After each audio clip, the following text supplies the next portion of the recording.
Good morning. I'm Jaquita Trotter with the Illinois Department of Transportation. We appreciate your joining us at our Get On Board Business to Business networking event hosted by the CREATE program and held virtually this year. Over the course of the next few days, we have excellent information to share with you. Before we get started, I have some housekeeping to go over and a quick review of our upcoming program. Asking questions. Each of the Get On Board sessions, including this one, will be recorded to be shared online after the event. Please stay muted with your camera off unless you are speaking. You may submit questions through the Zoom Q&A feature, and questions will be answered at the end of the session. Next slide, please. Here's the Get On Board schedule of events. This morning, you will hear welcome remarks from Congressman Bobby Rush, followed with a presentation of CREATE program contracting opportunities. This afternoon, Congressman Jesus Garcia will provide remarks followed with the Railroad Opportunities panel discussion. On Tuesday morning, April 27th, there will be a Public Agency Opportunities panel discussion.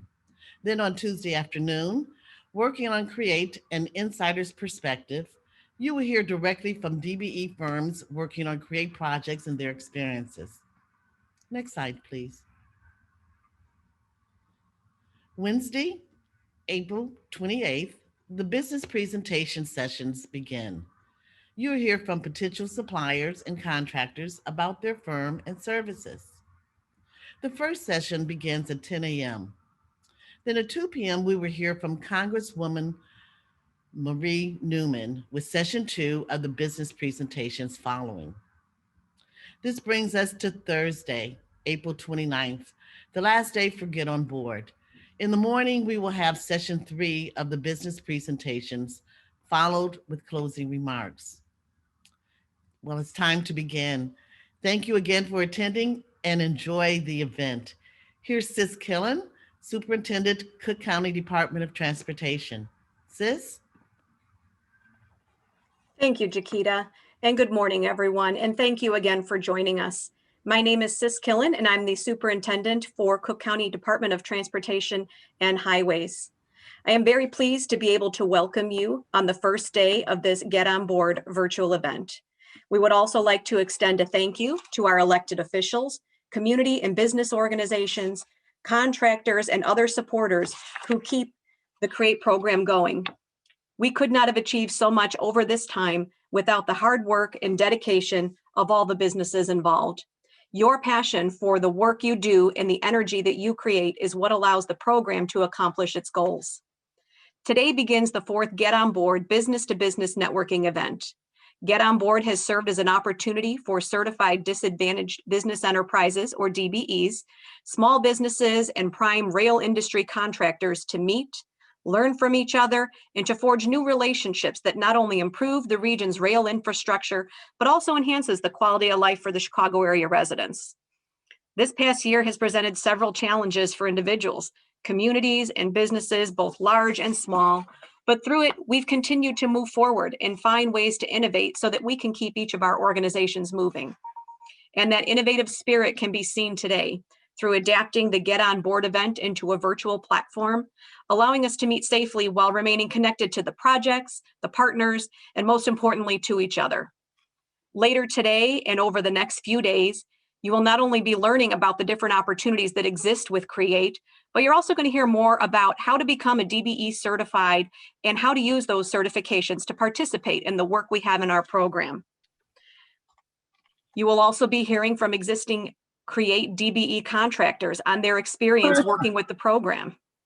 We hope that you gain greater insight into working with the CREATE partners, expanding your relationships, and forming new partnerships as well. We greatly appreciate the time that you've taken to learn more about working with the CREATE program. And now I am very honored to introduce our guest speaker, Congressman Bobby Rush. Good morning, everyone. And Sis, I want to thank you so much for your participation and for your welcoming me. I'm so excited about this what I've called Create Opportunity Monday. And it's a day that will probably go down in infamy because of this is the launch of our virtual Get On Board networking event.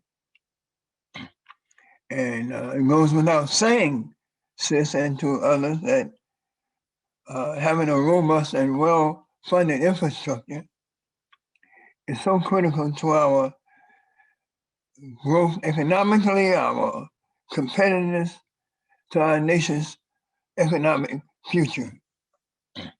And we are fortunate to live in a section of the nation that is most critical because it's one of our nation's most important transportation hubs, and our national rail network really is dependent upon the investment that we make in our region, in our Chicago region.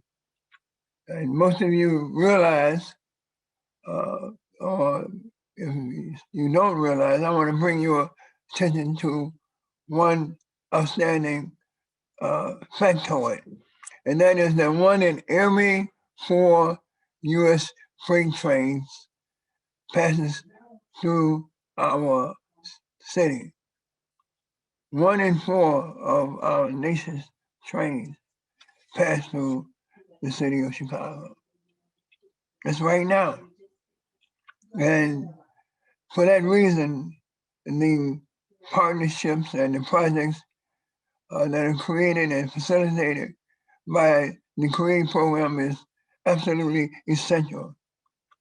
And as for me, I'm so proud to be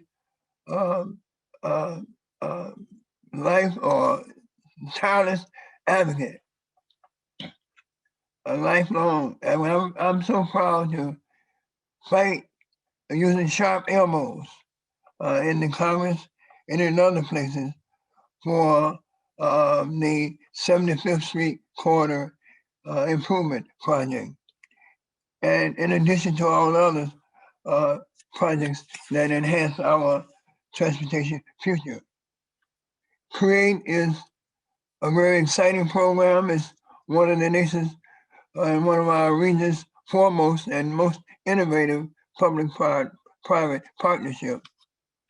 And it's been doing tremendous work over the years. We've invested over $4.6 billion in more than 70 projects through this CREATE program.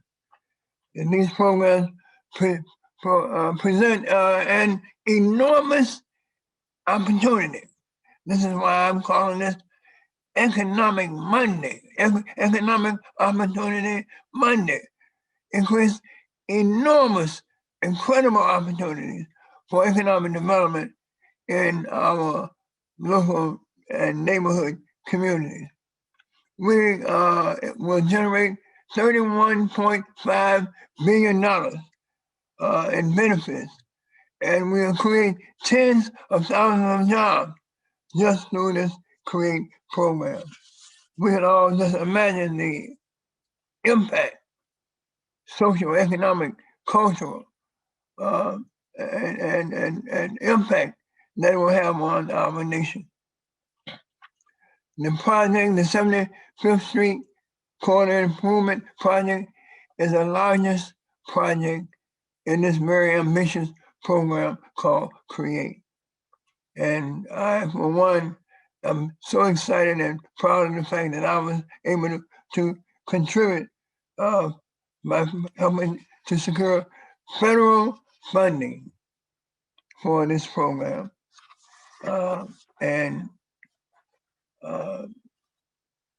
it's important that these good paying jobs are available to all the residents of the areas surrounding CREATE and to the Chicagoland community. And I really just want to congratulate you and all those who are at the CREATE program for encouraging minority participation and women-owned business participation, DBEs in this contracting process. And this opportunity for minority vendors, minority participation is an opportunity that should not go unrecognized, unnoticed, and unengaged. I mean, just to summarize it, you know, I am tired, as many of my constituents in the first district are concerned. We are sick and tired of getting all the dust from these projects, all the delay from these projects, and not one red cent of the dough that these projects generate. So let's bring our that past history to a screeching halt. Let's make sure that the CREATE program creates more economic opportunity, more businesses, more jobs, and let's build back our communities better than we can even imagine. So again, I am so delighted to be here with you this morning. The future looks good.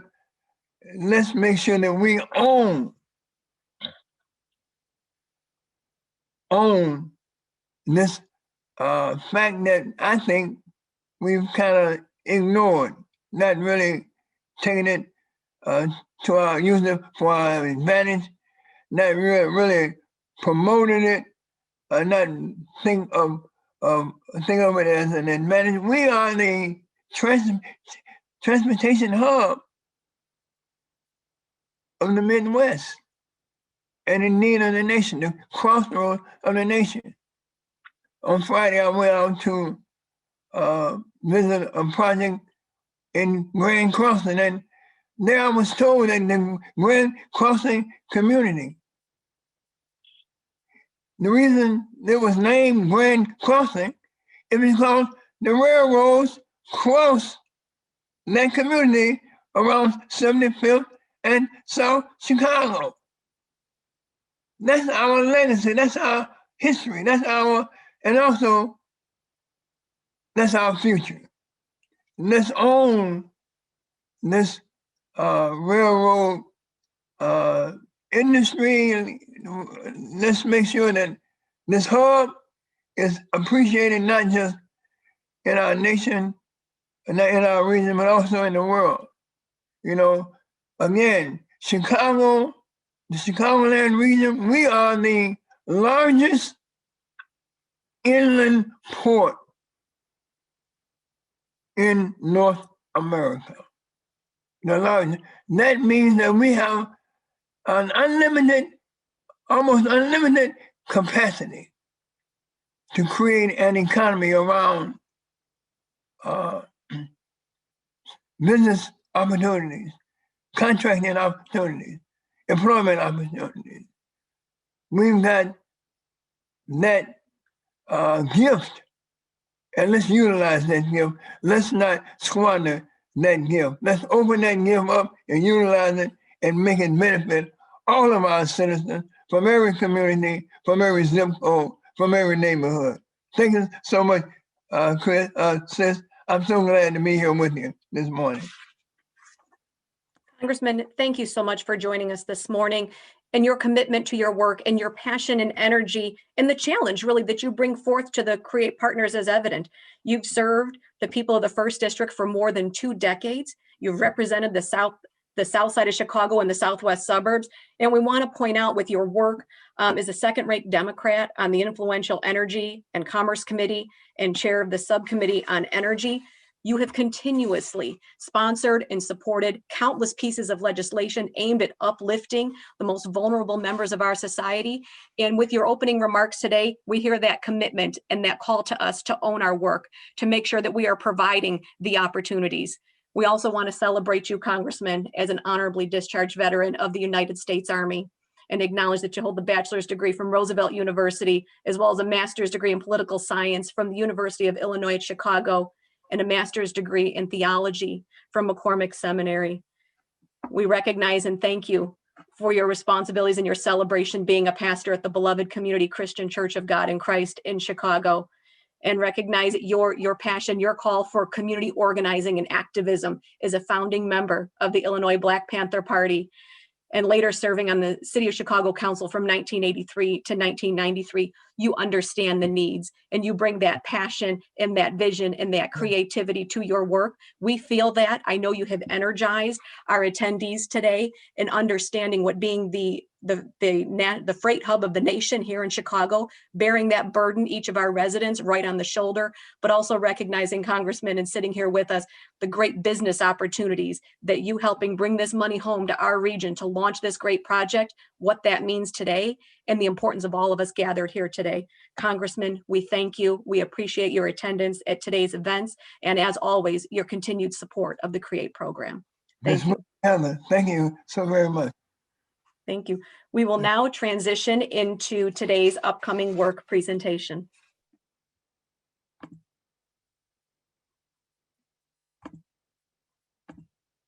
So we're going to start out today with an overview of the presentation. And the intent here is to help you learn about the CREATE business program opportunities, contracting opportunities. And we really want to focus on the opportunities that are going to come up as part of the 75th Street Corridor Improvement Project.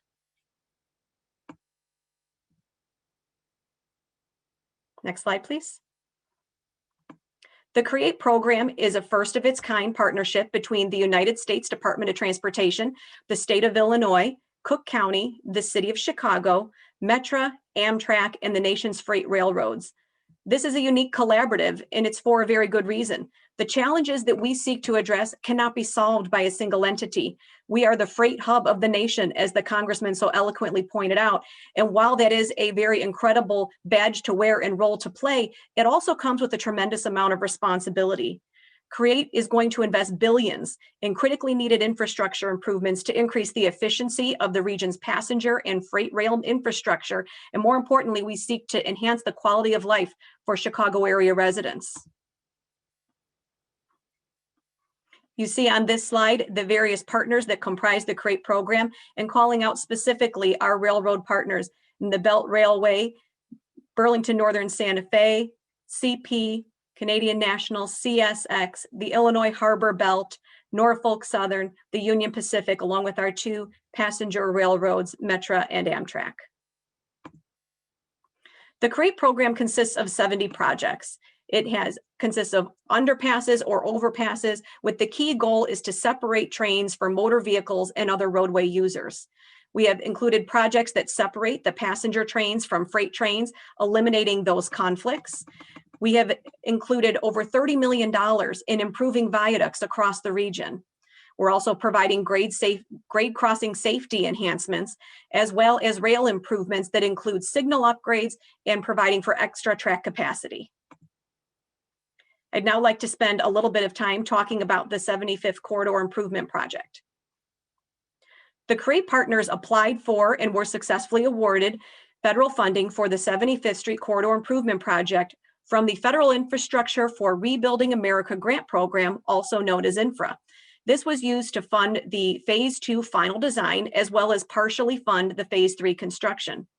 In total, with the federal grant award and the CREATE partner contributions, $474 million was ultimately secured to advance the 75th Street Corridor Improvement Project, as well as the Argo Connections Project. As I had mentioned on the previous slide, the funding provided by the INFRA award, along with the contributions from the public and private sector partners, has allowed for the final design to begin on the project. This project will address issues that cause delays and idling at the Forest Hill Junction, the 71st Street grade crossing, the Belt Junction, and 80th Street Junction. These delays can extend for miles outside of the project area as each train basically takes its turn, moving through this group of key junctions, waiting on the outskirts to receive their all clear signal to proceed. As I've mentioned, we've received half of the construction funding needed to build the 75th Street Corridor Improvement Project, but that hasn't stopped us. The partners and its consultant team are working full steam ahead to complete the final design. And more importantly, we are getting ready to position this project for future federal grant opportunities to bring home that much needed construction dollars to finish this project.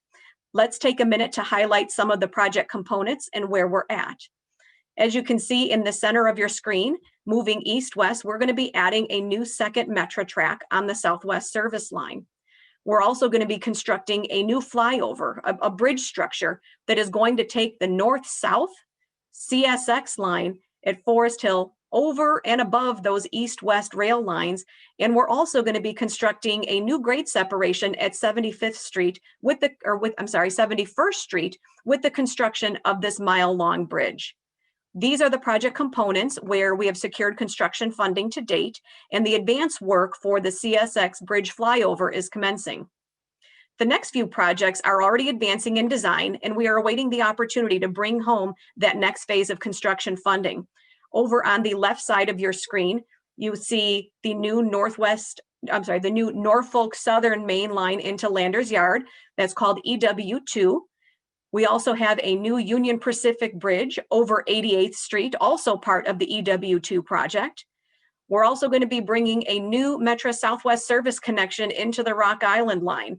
You'll see that labeled on the diagram above as P2. And what this is going to allow is that the Southwest service lines that currently arrive and depart from Union Station, we are able to move them over as part of this project where they will come into Rock Island or to the LaSalle Street Station along with the Rock Island, freeing up much needed capacity at Union Station and taking advantage of the capacity available at LaSalle Street Station. We're also going to have a realigned Union Pacific and Amtrak bridge on the existing, or realigned Union Pacific and Amtrak on the existing Norfolk Southern Bridge. And we're also going to be providing improvements to 36 viaducts. We think of things like drainage, new lighting, new sidewalks, new riding surface improvements throughout the study area. I would now like to turn it over to Sam Tuck so we can speak about some of the project's community benefits. Sam. Good morning, everyone. Thank you, Sis, for that great overview of the 75th Street SIP project. So now we're going to talk about the community benefits. As you heard Congressman Rush talk about, this is going to be Economic Monday. So let's talk about some of the community benefits that gives us the racial equity within the community. One of the things that we're going to be looking at is the community benefits, which is the education that we've provided.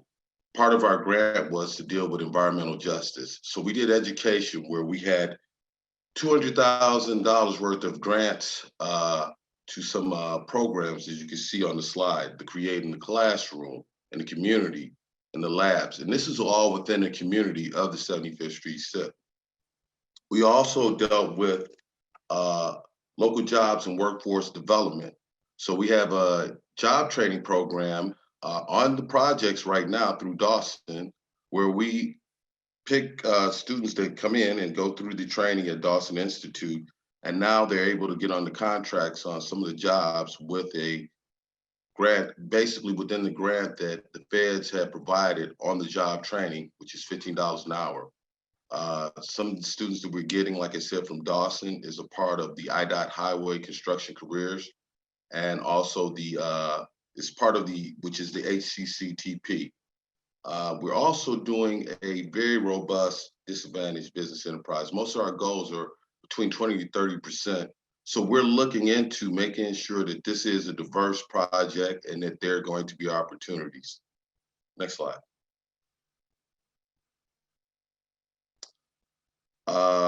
We have the Railroad Workforce Program, and you can see right here, we've had, this has been dealing with CSX, and we've been going through with that, and we receive free Wi-Fi Chromebooks. So this is participation from all the railroads, as you can see from CSX. Now, I believe I will be handing this slides over for the actual benefits that Jeff Shriver is going to talk about within the community. Thanks, Sam. Hi, my name is Jeff Shriver. I'm with the Chicago Department of Transportation. And another part of the community benefits, in addition to the education and workforce training items that Sam just talked about, is physical infrastructure improvements within the communities that are nearby these train lines.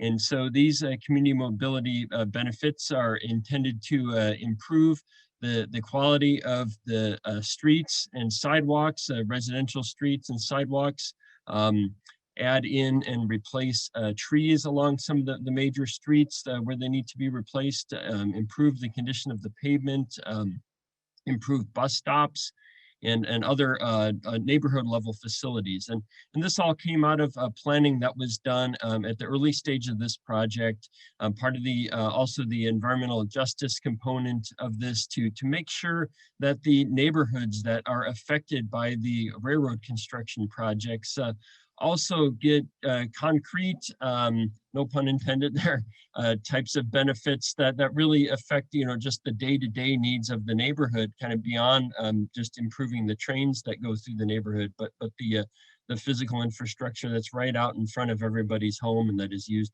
by people in the neighborhoods every day. Next slide, please. Another component of these improvements is also to fix up the viaducts that the trains run over the neighborhood streets on. And so the structures above the streets will be fixed up as part of the actual railroad improvements, but then the streets underneath too, that are CDOT's responsibility, will also be fixed up. And so this is part of a much larger project that CREATE has going on, where viaducts all over the city are getting fixed up, but right here within the 75th Street community, there's going to be a great concentration of viaduct improvement projects. The photos here are some projects that have already been done in and around the city. Kind of shows the nature of, I think people who live in Chicago are pretty familiar with that. Some of those viaducts, the streets under them are in pretty poor shape for years and years of weather cycles. And then once they're fixed up, they've got a lot more lifespan left, as you can see in the images below. Now, I think I will hand it back over to Sam Tuck to talk more about business and contracting opportunities. Thank you. Hello again. I forgot to introduce myself due to the fact that this is such a big, important thing that we're doing here with 75th Street SIP Business and Contracting, and the whole program itself, and some of the invigorating speeches that we just had from Congressman Rush and Jeff Shriver, and even talking myself. But I am the Bureau Chief of the Rail and Freight program with Illinois Department of Transportation, pretty much lead on the IDOT side for the overall CREATE program. So enough of me, I'm gonna go ahead and talk about this business and contracting opportunities. Next slide, please. One of the things I had mentioned earlier, that we have a DBE participation requirement. Since this is federally funded projects, we're receiving federal funds, so we have to maintain certain goals of the DBE component. We also have to be a certified DBE. So one of the things that we're going to talk about in the later on sessions is we're going to be talking about how can you become a DBE. So I need everyone who is on this call who's even interested in becoming a DBE and participating in this program, please attend the next sessions, and we'll be talking about that later on. We talked about it a little bit earlier today, but we will be talking about it again. So as I said beforehand, our typical CREATE projects have a 15% to 30% DBE participation. As I said beforehand, our IDOT staff will be talking. Please, please, please attend for that session tomorrow at 10 a.m. to 12 p.m. Next slide, please. Here's some of the work that you can be doing here. There's a plethora of work that we have, potential CREATE suppliers and services. As you can see from this list, bridge inspection, bridge construction, concrete work, landscaping, painting, plumbing. This is a great opportunity to participate in such a big project as Congressman Rush mentioned. Yep, and Sis also even said $474 million. People, please make sure that you can go ahead and attend these sessions so you can be a part of such a great success, which we're gonna have, not just for infrastructure, but also enhancing a quality of life, a better quality of life for the people in the community. I will now hand this over to Chris Cracker with Metra, who's going to talk about some of the work that they'll be doing. Hello, everybody. My name is Christopher Cracker, Chief Engineer with Metra. The EW2 project will create 4 tracks with vertical clearance for stacking under Metra's Rock Island line, and will also create a connection between the Norfolk Southern and Metra CWI track for a current Southwest service without interfering any movements between the BRC and the UP. Metra's involvement with EW2 is to raise 2 of 5 spans on bridge number 87 over 79th Street at a total cost of about $8 million. And by doing so, these clearances will be gained for stacking cargo. This construction includes new bearing seats, bolsters, and a temporary shoring towers at jack supports. The contractor will work with Metra's engineering department and who will handle all of the track construction. The raising of the bridge spans will not typically in itself be an issue, but with this bridge also at the same location of our new Auburn Parks Depot, it will be breaking ground soon in the very near future. The new station, Auburn Park, which has been on the books since about 2010, is one of 2 new stations that will be added to Metra system in the next couple of years. Located at the southwest corner of 79th Street in the Rock Island line, Auburn Park will have 100% ADA access, 2 elevators, vendor space, and an additional entrance at 78th Street in the future. Again, what ties this depot to EW2 is the fact that the station's platforms are located on the bridge that is to be raised. Without constructing Metra's portion of the CREATE project at this time with the depot, it would mean that the platforms would have to be touched twice. Currently, the finishing touches are being put on the bid package for the depot and the bridge raise, which will be a single bid project. It is expected that the procurement will be on the street sometime this July. All right, let's talk P2. The P2 project will connect Metra Southwest service to the Rock Island via a grade separated 2 tracks of the right of way between the Belt Junction and the Rock Island at 72nd Street. To do this, 23 parcels of land totaling about 2.6 acres will need to be acquired. Additionally, Union Avenue will be closed at 75th Street rail embankment where cul-de-sacs will be constructed. This project is currently at about the 30% phase and design point of the P2. Now at this time, we need to start the right-of-way acquisition. And to do so, Metra will be putting out 2 contracts in the near future. The first one will be to get the initial legal legwork done for the property needed. This will include surveying requirements and also the appraisals needed. And then a second contract will be pursued to represent our real estate interests to get the actual purchasing of these parcels. It is expected that these 2 procurements will be advertised and awarded this summer. And finally, I do need to mention that Metra will not be finished once P2 project is complete. Although it's not part of the CREATE umbrella, the following improvements will need to be addressed once the Southwest service is running into LaSalle Street. We need to add a 3rd main on the Rock Island between 71st Street and LaSalle Street. We need 47th Street will need to be expanded due to the increased capacity, and then LaSalle Street will need to be expanded. All of this is now being studied, modeled, and pursued. And then at this time, I want to hand it over to Bill Thompson to continue. Chris, thank you so much. Thank you again, Congressman Rush, Sis Killen for those remarks, Sam Tuck. So what we'd like to do now is talk about some of the additional work that's going to take place on the 75th Street corridor and give you some idea for those of you that are interested in either construction or design, what the plan is forward. I'm Bill Thompson. I'm the Chief Engineer of the Association of American Railroads. And we help bring the railroads to the table to assist in the development of the CREATE program, and most recently in the 75th Street corridor. One of the biggest projects that's in design right now is what we call the P3 project at Forest Hill. And CSX is in the process of finishing the design of that project, and they expect to have that design done later this year and advertise the project for construction in late 2021. And it's essentially a major structure that goes over several railroads, and it includes a tie-in with the 71st Street corridor, 71st Street Bridge, the GS19 project on the next slide. So the 71st Street GS19 project will be part of that same design, where the bridge basically goes over the top of the Metro lines and the NS lines at Forest Hill.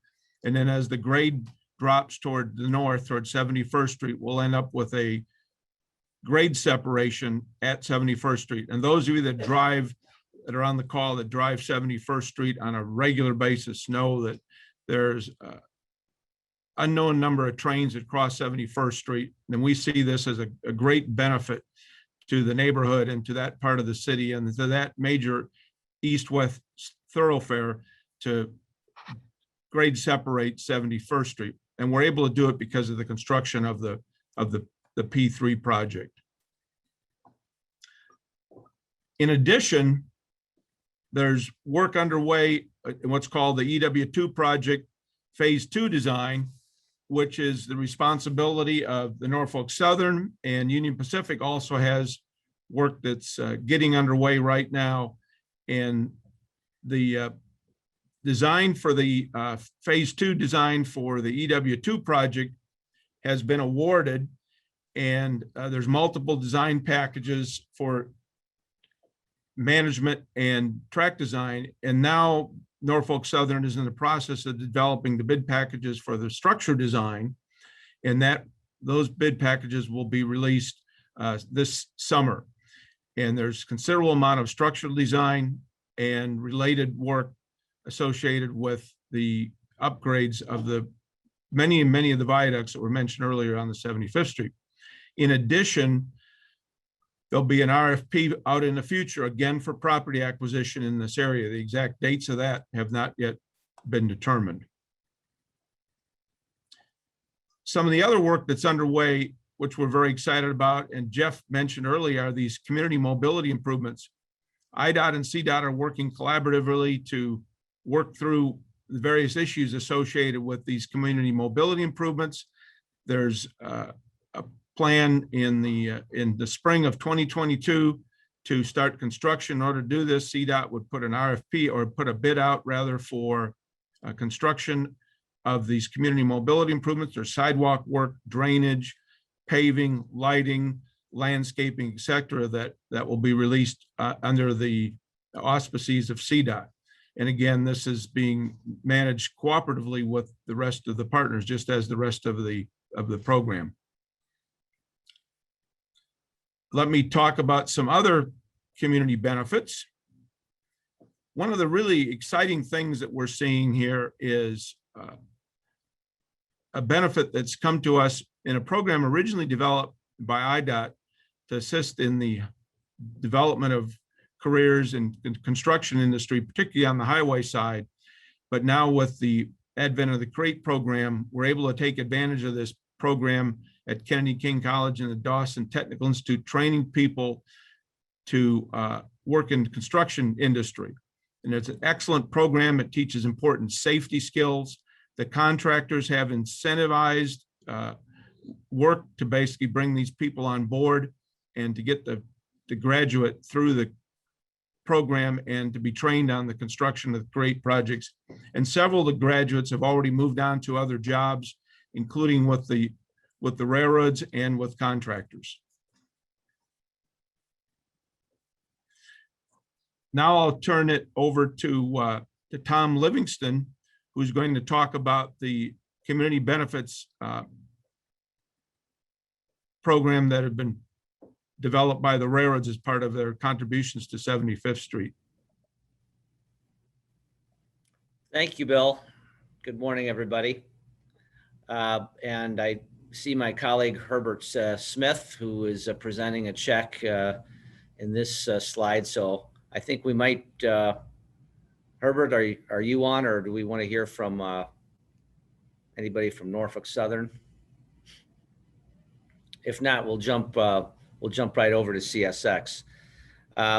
We're really, really proud to be a partner in terms of CREATE and all the benefits to the rail industry, but all the benefits to the community as well. Bill just mentioned two people who did not work on the railroad 2 months ago.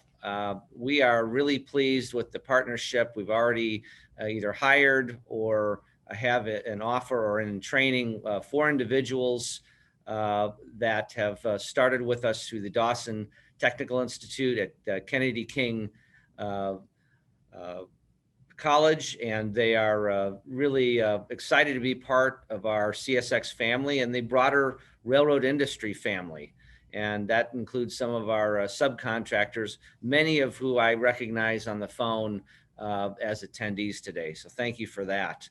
CSX has a Pride in Service program, which is our Operation Gratitude program.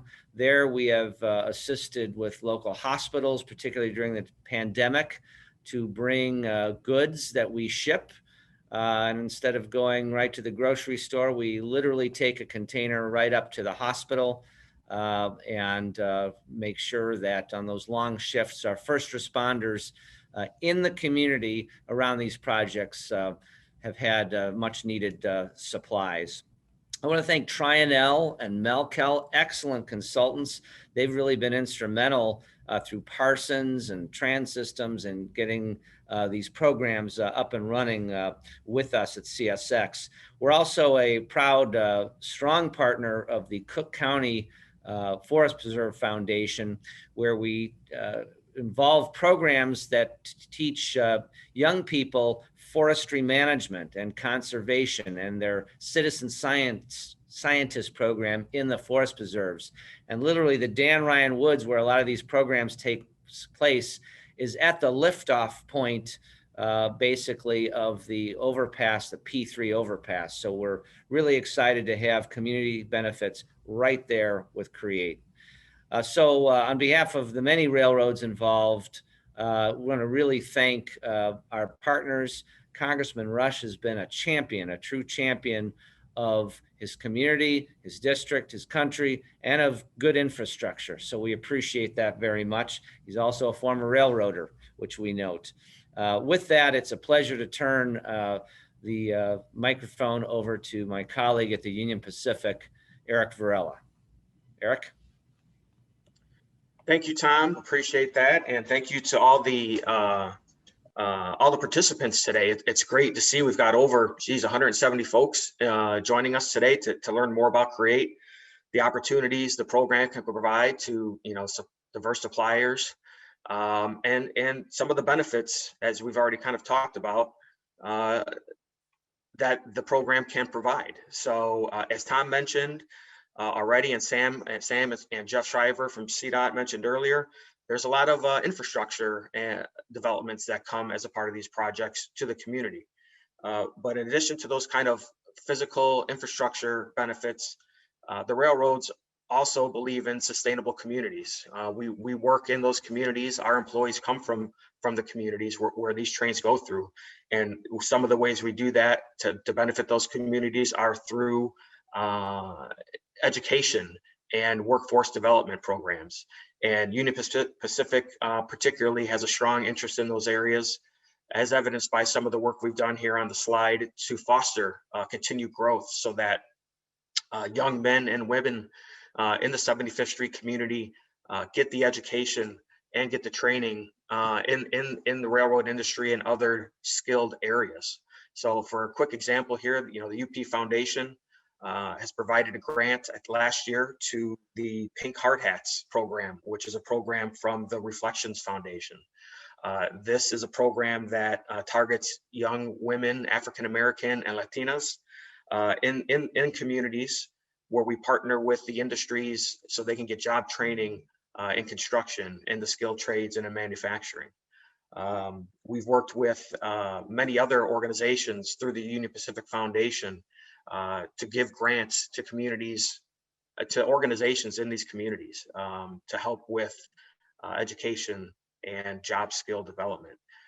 In addition, Union Pacific recently gave some grants just at the end of the year last year to the Chicago Public Schools Foundation, the One Child Foundation, where we provided funding to support the purchase of various tech bundles. Obviously, we're in a time of COVID and kids weren't able to go back to school. So a lot of kids were having to work from home and go to school from home, realizing maybe they didn't have the headphones or the mouse or even the computers that are necessary to do that. UP through our community funds was able to provide funding to the One Child Fund to help purchase some of those for the schools in the 75th Street SIP community. In addition to that, UP is also a partner with the Chicago Cook Workforce Partnership through the Opportunity Works program. We've been a proud participant of that for many years, and it's obviously a strong workforce development program that has a City of Chicago and County of Cook element to it to make sure that workforce development and workforce program training are available to a wider audience throughout the city and throughout the county.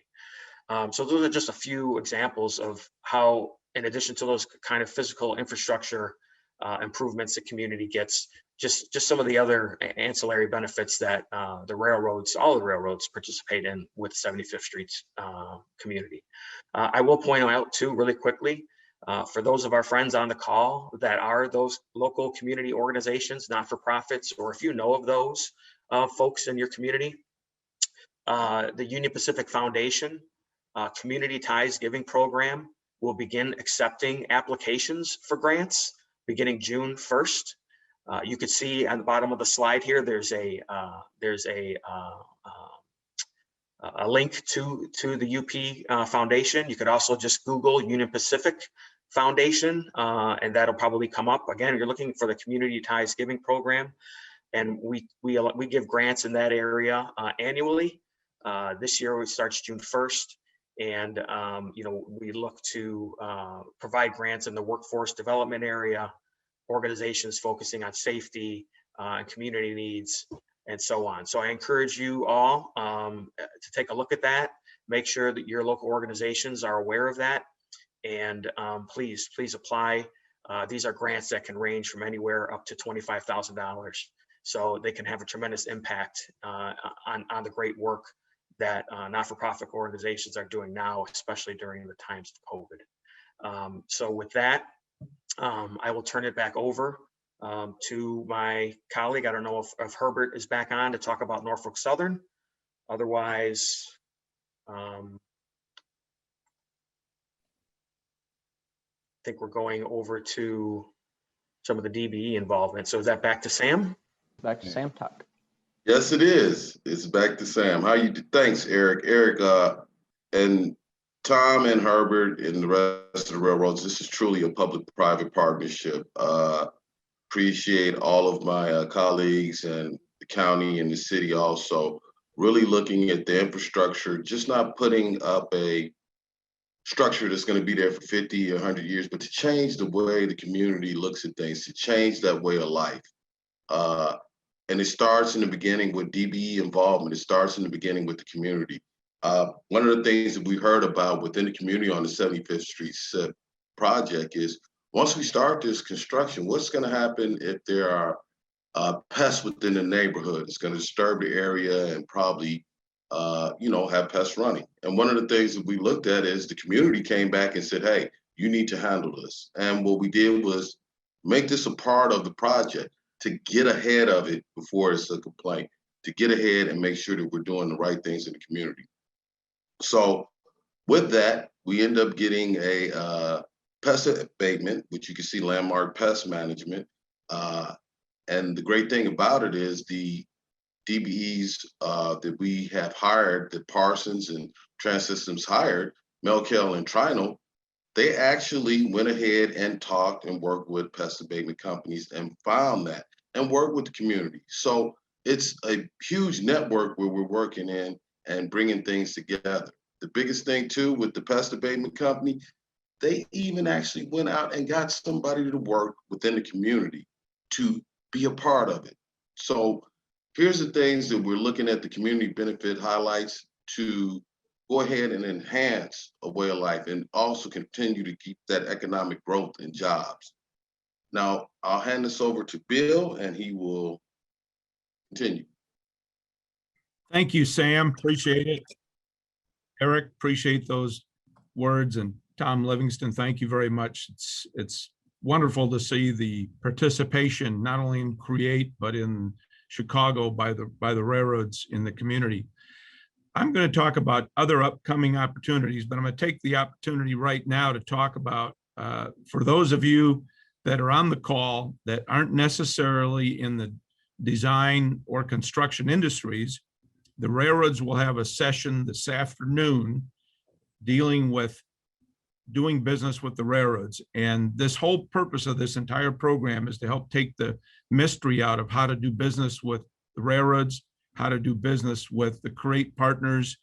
And that's what we're going to be doing over the next couple of days here, is helping you understand and take the mystery really out of doing business with the partners. Again, the session this afternoon, while it's sponsored by the CREATE partners, is focused on doing business with the railroads, all kinds of business that's outside of the engineering and the construction opportunity that serves, provides benefits to the railroad industry in Chicago through their procurement department. You'll hear more about that later. So let me get into some of the specific other projects that we have coming up as part of the 75th Street program.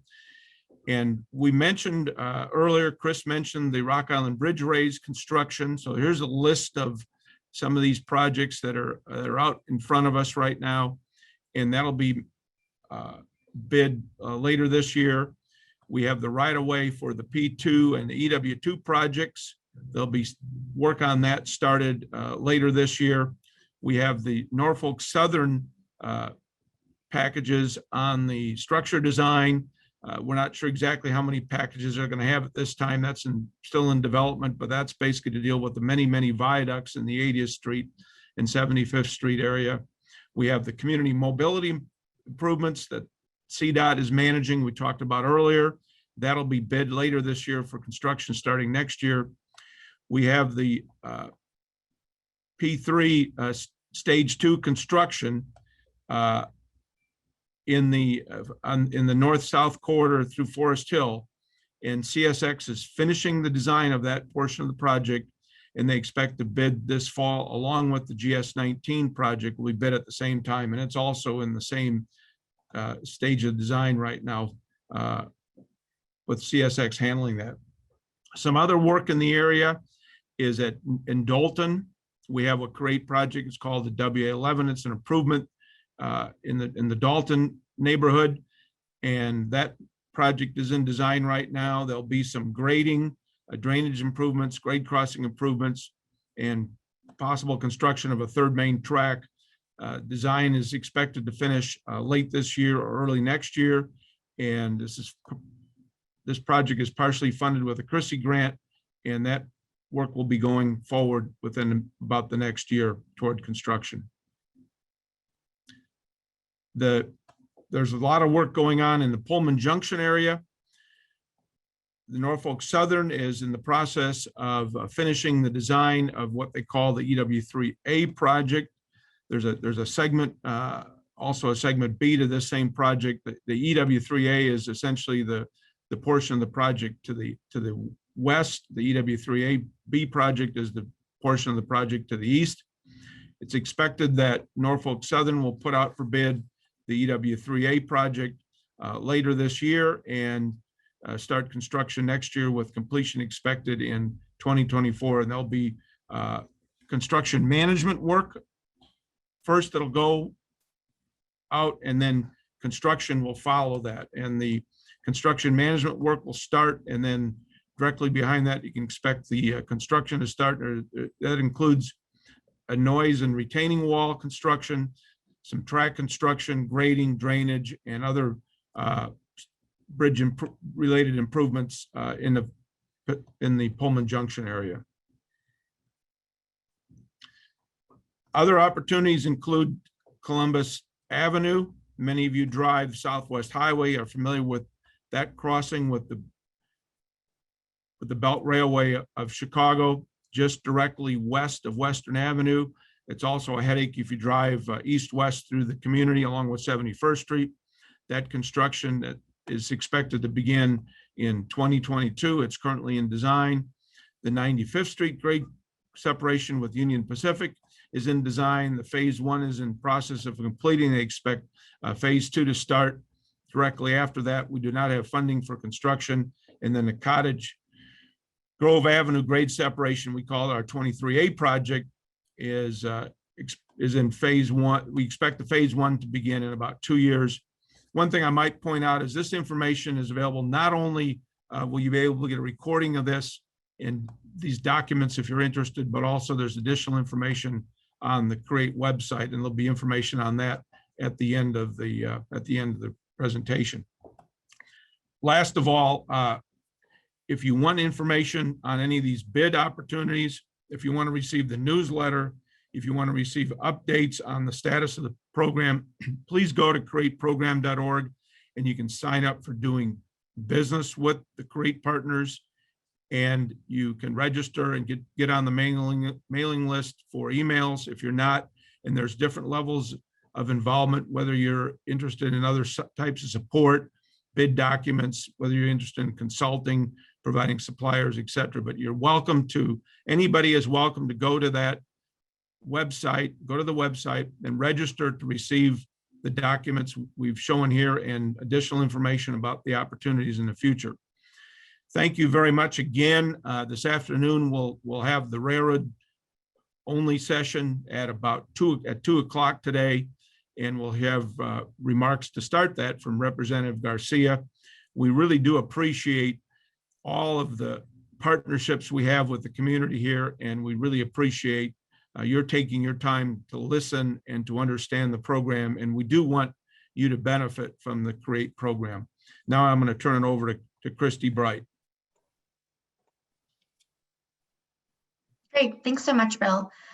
So we have received some questions so far in the Q&A box. If you do have any questions, please go ahead and submit them through that and we'll respond to them. Also, we recognize that sometimes you might have questions that pop up after this event. If that's the case, please feel free to send an email to info@createprogram.org. Otherwise, there is a contact us tab on our website, createprogram.org. So I'm going to go ahead and kind of respond to some of the questions we've received so far and ask some of our panelists to provide answers. The first one we've received is a question of, does the DBE requirement, is that fulfilled by the City of Chicago certification or the State of Illinois certification? So I'm curious, Jeff Shriver, can you address that question, or another one of our public partners? I'll go ahead and do that, Chrissy. All right, Thanks, Sam. That's going to go ahead, but since these contracts are basically under the state, that's going to go through the state. Basically, we have agreements with the railroads, so that's how that is to go ahead with. All right, so the answer to that is State of Actually, Illinois. it's my understanding that if a contractor is DBE certified, though, there's the Unified Certification Program. And so like being certified under one counts for all. That is true, Jeff, but the only thing I would suggest is, I know that in some cases, like with Metro, they have the WMBE and other, but it has to go under that Illinois statute. I want to say under the Illinois UCP. Has to be DBE, yeah. Yes, it has to be that way. That's the only I know for that. And I think that raises a really good point, which oftentimes we get from community members is, if I'm MBE, if I'm WBE certified, does that sort of quote unquote count towards CREATE projects? And generally speaking, I'll let the partners correct me if this is needs more nuance. So generally speaking, these are federally funded projects, which means that firms need to be DBE certified, and that WBE and MBE don't, I want to say, don't count in this arena. So definitely want to pursue DBE certification in order to work on CREATE projects. Chrissy, I'll go ahead and add on with that. Perfect. So If there is an opportunity that does not include federal funding, that is where the MNWBE may come in. For instance, Cook County is an MNWBE group. So if we were to advance a project that did not have a federal funding component, we may advance that with MNWBE options. But largely, we need to seek federal funding, just giving the scope and scale and the magnitude of the types of projects that we need to undertake. So it can be a blend of both, but the majority will likely be, not will be, but will likely be DBE. So if you are a vendor who is an MRWBE, we would encourage you to explore DBE certification so that you don't miss out on the many opportunities to come. Sis, we have a related question, or Chrissy, I just want to add one more Yeah. thing in too, because I need everyone to understand that to get on board, we're going to have a session that tells you how to become certified for DBE. So that's why I encourage everyone, please, a lot of these questions that we don't hit home on, they will be addressed where you have the time to ask those questions. You have the time to go into it. So please attend these workshops that are coming up. And just to provide a follow-up on that, the workshop that Sam Tuck is referencing is tomorrow morning from 10 a.m. to noon. Just to kind of keep with that line of questioning though, one of our questions is there any consideration for veteran-owned small businesses?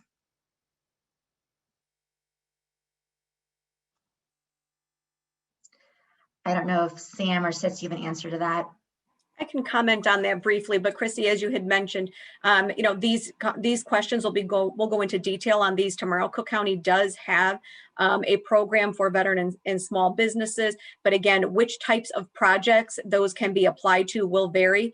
They're typically applied to those that are bid contracts, so those with construction, less likely on the A&E side or professional services side, but we will cover all of these in detail tomorrow morning. Perfect. Our next question, is this project open to non-union landscaping contractors? Sam, I don't know if you want to take that one, or if we lost Sam. No, I'm here. It looks like Okay. I'm back up again. I would say that, and like I said, we will double check, but I want to say is everything has to be unionized. That's one of the things that we look at, the prevailing wages. We look at the Davis-Bacon Act. These are things that are part of our contract. So these are things that have to be within unionized because you have to have the prevailing wages and you have to adhere to the Davis-Bacon Act. That is a state and federal requirement. So I would say no. Perfect. Okay. All right. Next question. Are there mentor protege programs available for DBEs? And is a company required to be pre-qualified?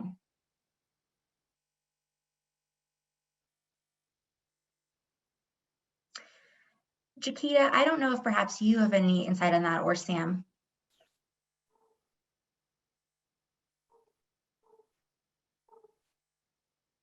Chrissy, could you repeat that again? Yep.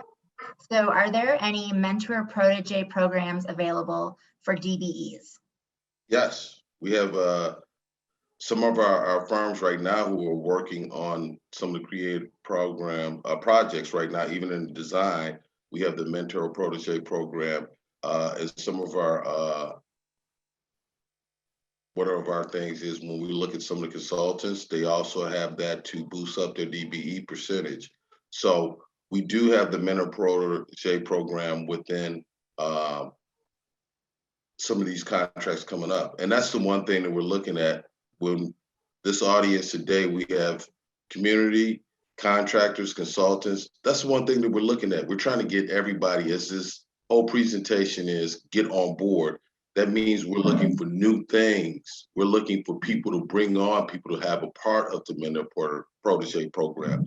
Firms not to do the same thing over and over again. We're looking for things new. As you heard Congressman Rush say, today is Economic Monday. Let's keep that going. We want to see that going and keep in new blood coming in and bringing in new people.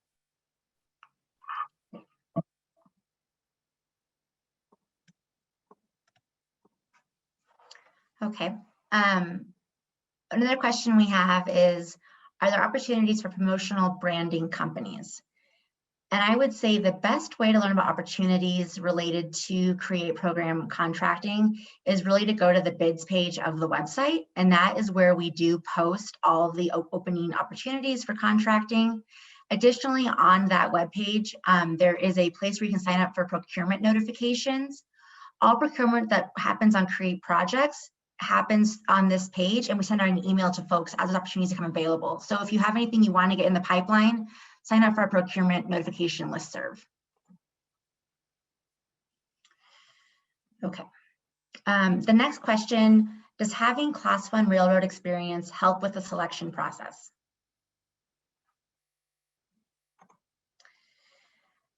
Perhaps Sam or Bill could address that one.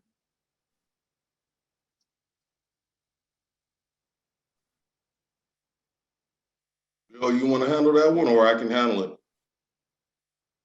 Sam, why don't you go ahead and handle that for a moment? Okay, so what handling, if you had past experience, that helps in the selection process.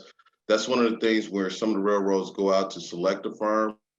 That's when they have a rating and a scale to say, okay, have you had past performance with working with the railroads? It does help when the selection process is going through, but that selection process has to adhere by the federal, state guidelines.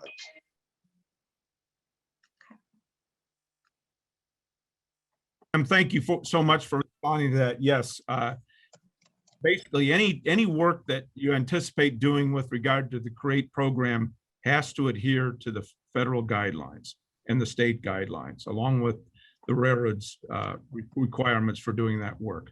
So there's a lot of information to understand, and you'll be given an opportunity to discuss some of that during some of the sessions later this week.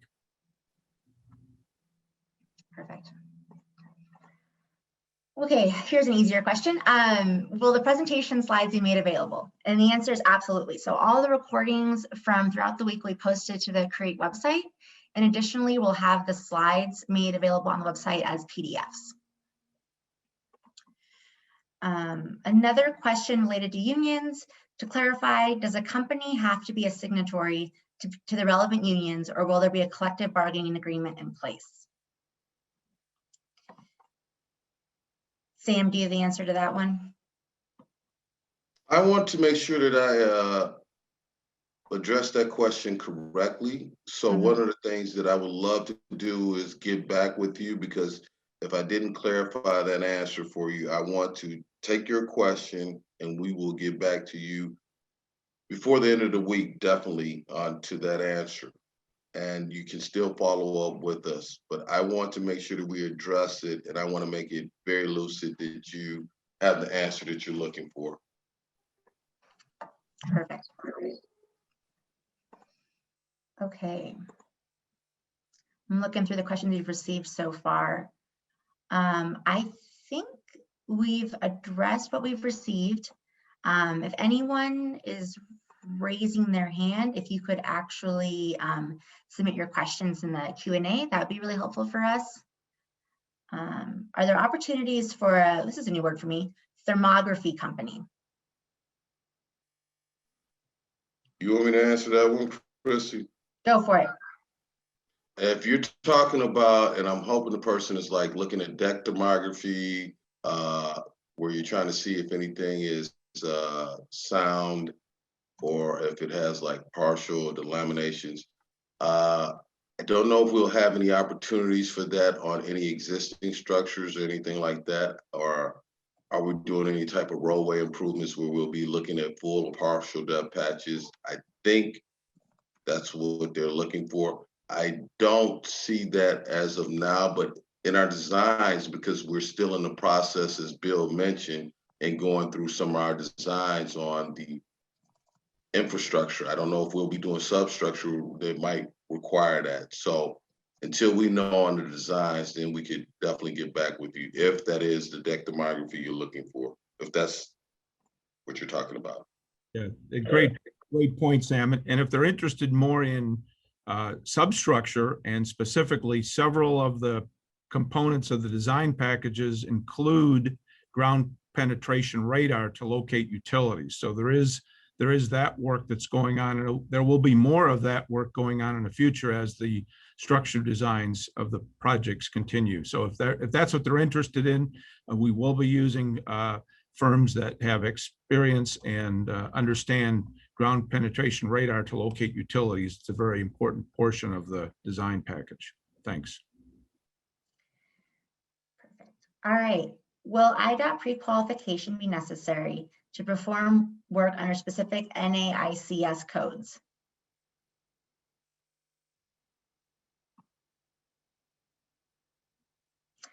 Sam, that's an IDOT question. Do you have an answer to that one? I'm pretty sure that we will be doing that, but again, yes, I would say that definitely. But one of the things is to make sure you have the right answer. We're going to have the specialists, as Chrissy said, in the next session that can answer every one of these questions when it comes to the pre-qualifications. So yeah, just to kind of build off of what Sam just said to drive it home. There are a few questions in the chat that seem to be a little more specific or specialized regarding DBE, WMB involvement. I'm not going to address every single one of those, but I think that the takeaway really is please come to tomorrow morning's session where we'll actually have those folks who really specialize in DBE and this kind of procurement work there who can really address your specific questions. Additionally, please, feel encouraged to send us an email to info@createprogram.org. That way we can be sure to follow up with you individually for your own specific, situations. I think a lot of us on this call, right, have good questions, but they're very specific. So I don't want to probably address each person's individual question right now. One question we have is, how do you qualify to become a railroad contractor? For that one, please come to this afternoon session at 2 p.m., which is the Railroad Opportunities Panel. That will really help demystify, how do you get involved in railroad contracting? That's a really important one.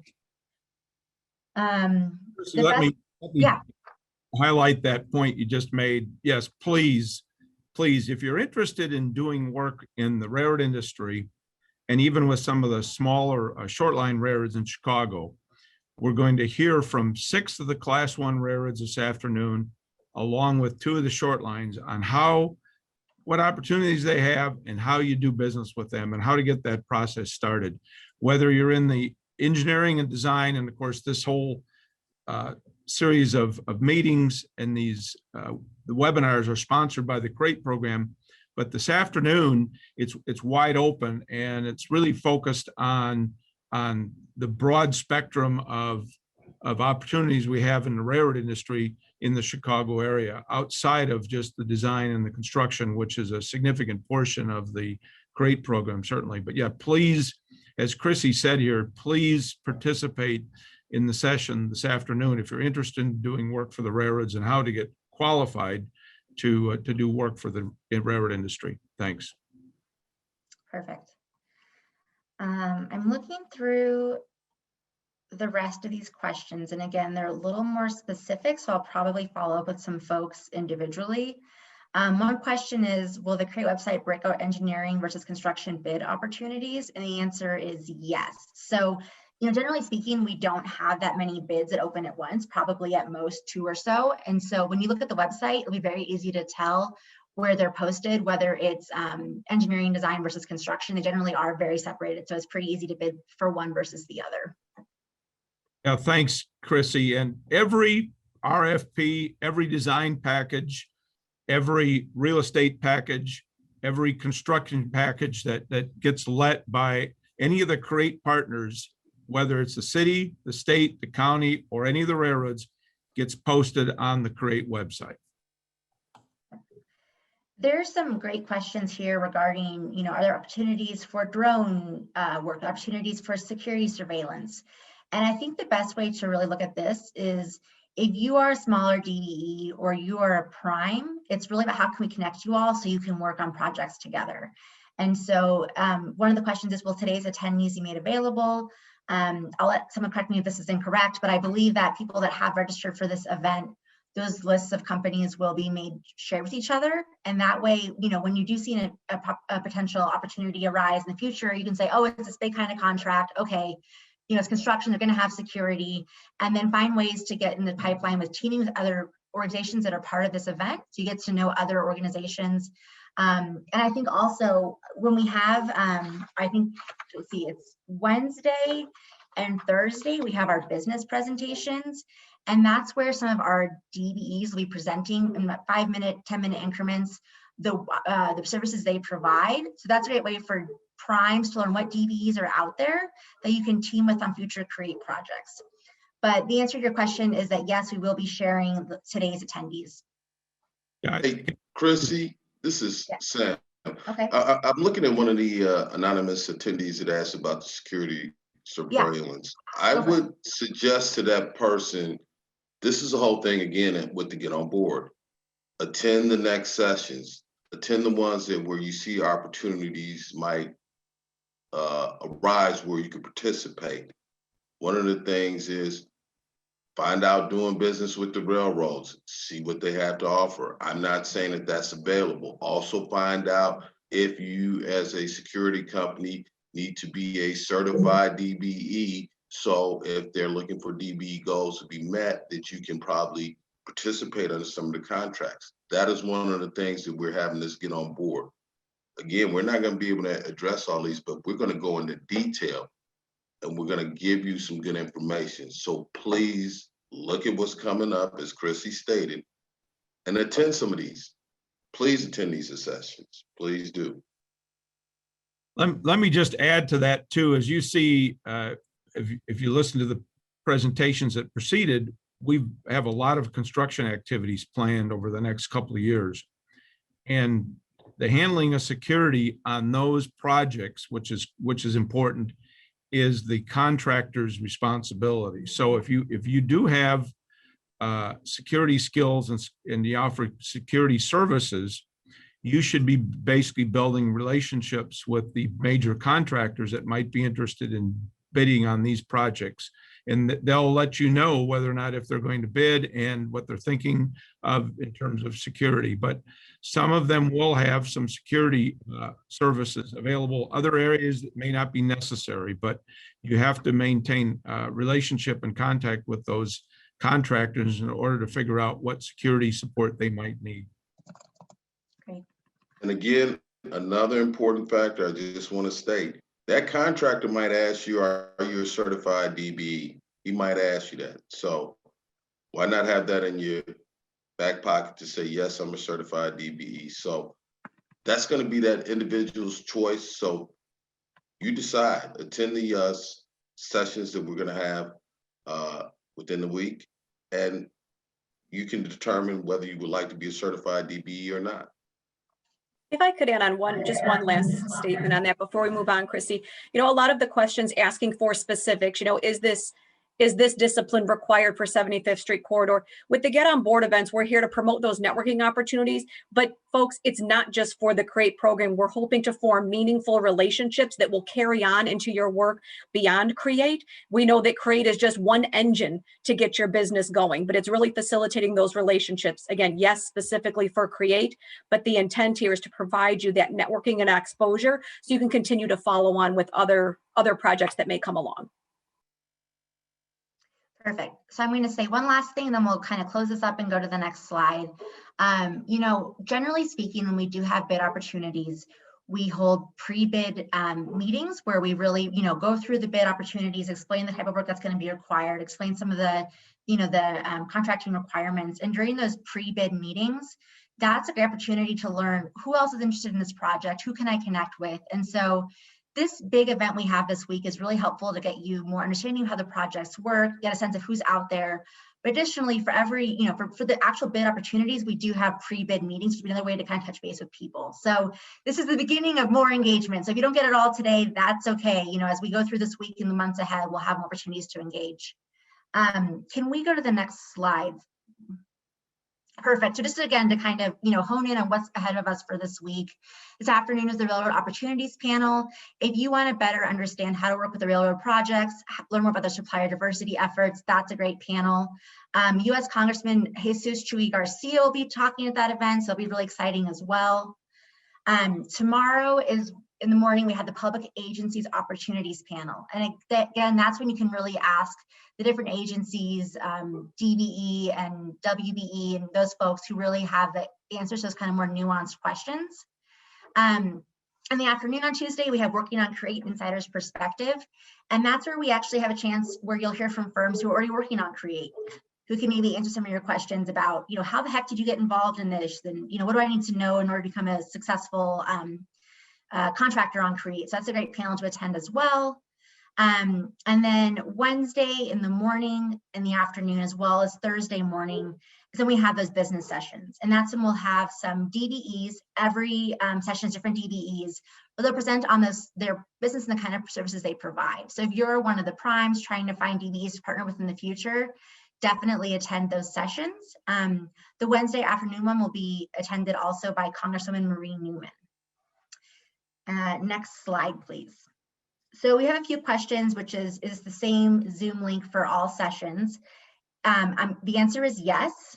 Also, if you have the Zoom, app on your computer, you can just type this ID into that and it'll take you to these sessions. But the answer is yes, it's the same link for all of the sessions. Next slide. Chrissy, real quick, want Yes. to clarify that it is the same link for all of the sessions starting Monday afternoon, starting this afternoon. The session for right now is different. So make sure you either get this number down or go to your calendar holds that has the link for starting Monday afternoon. And Jack, if they don't have the link for this afternoon and they're a little sort of more confused about how this Zoom ID works, what's the best way for them to get that link? Sure. So the best way would be to register.